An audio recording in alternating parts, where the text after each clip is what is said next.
Waraabessa innaa foon kennitu guyyaa sarootuma wajjin dhaabbatee innaa magaala keessatti mul'ata. Immoo innaa foon kennituuf mul'ata. Waan sun akkamitti ta'e mee haala ture natti himi. Wanni kun ganama kana beekta subiidhaan kaana Osmaan bakka Koongoo kan nuufiti wal barree ganama bakka achuma mana hoteela san dura ta'an eega karaa makiinaa walakkaadha. Achumatti anaa Koongoo sana kan nuuf footoo dhaqaa sanan kufaan qabu gidee hunda bakka walaa dura ciciisee ta'an eeggata Koongoo. Hagam taa'e waan kun akkana jalqabe. Waliin turre jira barra footoo dhiyootana gadhiisan malee turre yeroo dheertudha. Amata 3-4 gaafas. Hin sodaattu. Waliin turre egaa bakka haalli sodaa isaan qabu disee bakka qeeraatti gisee deemnu jala deemaa achumatti Koongoo siin kan naaf osoo jennu bakka amma ulaa dura dhufee bakka kana iddootti daldalsan. Hagam ta'a lakkoofsaan waraabessi amma ganama si bira dhufu kun. Toora 300 oliin egaa bakka walumaa dhufsan sanii ol ta'a. Suura irratti kan mul'atu garuu muraasa. Yeroo muraasa eegabarra kaan karaa manaa deemee warra waa xiqqootu hafe kuusan kaan ni deeme kuus. Waan kana hundaa fi qoonqoo yookaan nyaata eessaa fiddee kentaa firee? Nyaataanis hoteela foonitiin qabaa lafee namni irraa fayyadamuu fi halloo fi waan miila kana hundi oli qabeetiin kaayaaf manuma fayyasanii. Sarootis wajjumaan dhadhaabbatu hariiroon saree fi waraabessi silaa wal sodaatu. Waliin sodaata waliin fayyadama. Waliin giseen Koongoo karaa makiinaan jidduun naqee bakka walumaan sanii nyaatan inni ittiin dubbatu. Taari miidhaa geessiseen beeku amma waraabessi yeroo tokko namoota irraa miidhaa daa'imman irraa miidhaa fa'aa geessisu dhaga'ama. Ani hin dhageenye immoo eegoo dhufne ani jidduu asitti kan nyaachisu kun. Nyaata sana egaa argatee booda immoo deebi'ee deemamoo achuma oola. Ni deema gaaraa jira bakkoota qaba achitti deemanii gala. Namooti hin ari'an yookaan loluun hin ari'u namni immoo hin arge immoo nama callisa. Namni ittiin dubbatu yeroo waan nuuf jiru sanii ogguu namni bakka riibaa ka'e bakka inni qoonqoo isaa fayyadamnaan ka'eetuma deeman zaata akka boodan ta'u. Namooti maal siin jedhu waan kana hin gootu. Waa takka hin jaan akkana miskiina qallabuun ka'uun so'aa barkattee waan jaan malee waa takka hin jaan. Fuuldurallee itti fuftamoo waan kana sodaa qabdamoo baay'inni isaa dabalaa yoo deemu. Sodaa isaan qabu kan jirutti numaan qallaba miskiina jeetumaan qallabu jira sodaa isaan qaban. Ayyee galatoome. Ayyee galatooma isinillee. Bushraa Alii ogeessa kominikeeshinii aanaa shanan dhugoo yoo ta'u magaalaa Masalaa keessa waraabessi guyyumaa adii akka deemuu fi haga ammaa miidhaa homaatu hawaasa irraan akka hin geenye maatii olaanaatti himeera.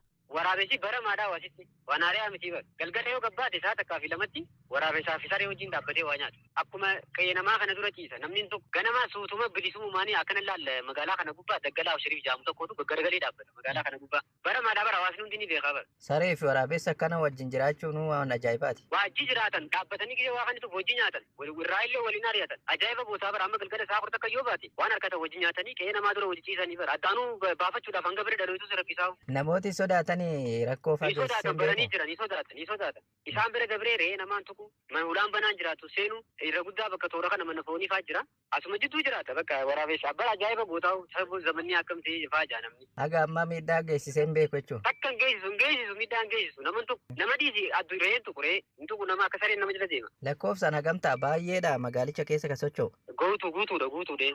Galgala bara naannummaa nan jiraadhu kanaa toora dhibbaa fi akkanni. Tigraayitti boombii fi rasaasi meeshaalee waraanaa garaagaraa osoo hin dhukahin hafe lubbuu namoota hedduu galaafataa jiraachuun yaaddoo uumee jira.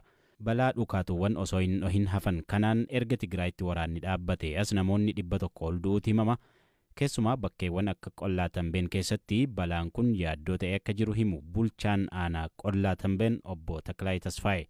كم تزفلت كنت 14 2010 كتاب سمعت بورتوريا بجباب Akkuma beekamu onkoloolessa 24,2013 hanga waliigalteen Piriitooriyaa mallattaa'utti Tigraay waggoota 2 dirree lolaa turte. Guutummaa naannichaatti rasaasarraa eegalee hanga boombii xiyyaaratti dhukaatuwwan hin dhohin hafan jiru. Ji'a bitootessaa darbee barumsi osoo hin eegalin dura manneen barnootaa bakkeewwan bulchiinsi yeroo to'atee jirutti argaman akka qulqullaa'an godhameera. Kanaan ala maasaa qonnaa bakkeewwan uummanni itti wal ga'u yookaan bakkeewwan waraanni itti gaggeeffame garaagaraatti ammas dhukaatuwwan balaaf nama saaxilan osoo hin dhokahin hafan jiru. Kana furuuf tattaafataa jirra. Garuu immoo hojii guddaa gaafata. Deeggarsa hawaasaa idil addunyaatu kan gaafatudha. Naannoo Tigraayitti waraanni waggaa 2 gaggeeffamee lubbuu namoota hedduu galaafate dhaabbatus dhootuwwan yeroo waraanaa dirree waraanaa keessatti faca'anii fi awwaalaman ammas lubbuu namootaa fi horii galaafataa jira. Keessumaa ijoolleen ittiin taphachuuf yeroo fuudhan dhohuun balaa fidaa akka jiru ka himan obbo Taklaay dhootuwwan garaagaraa naannicha keessaa qulqulleessuun hojii guddaa akka gaafatu dubbatu. Haadha gaafatu hawaasni yaa'u asas jibbari nuti Bakkeewwan garaa garaatti balaawwan mudataa jiru. Yeroo yeroon waan mudatuuf lakkoofsa isaa harkaa hin qabu. Garuu bakkeewwan godina bahaatti argaman kanneen akka Sinqaaxaa, Qollaa Tambeen akkasumas godinoota giddugaleessa fi kaaba lixaatti argaman keessatti balaan ni mudata. Hanga ammaatti rasaasiiwwan madfii, moortarii fi xayyaaraa waan jiraniif balaan namaaf bineensota irra gahaa jira.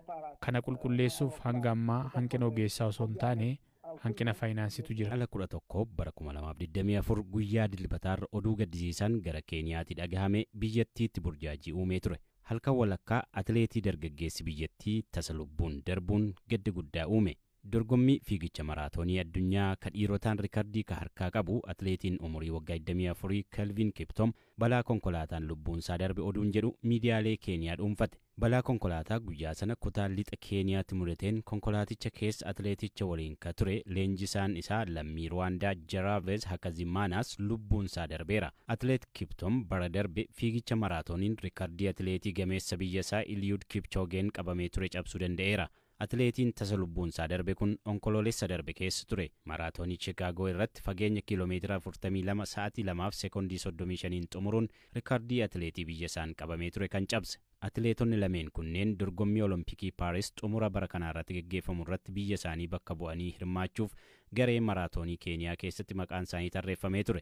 Atileet Kiptum lubbuun darbuu hordofee garuu miidiyaa hawaasummaa Keeniyaa kan dhuunfate Eliud Kipchoogeef oduu gaddisiisaadha. Ajjeechaa atileetii dargaggeessa kanaa atileetii gameessa Eliud Kipchoogeetti maxxansuun guddoo hafarfame. Ajjeechaa atileetii abdii Keeniyaa ta'e kanaaf ka itti gaafatamu Eliud Kipchoogeedha jechuun ka miidiyaa hawaasummaa irratti oduu facaasan hedduudha.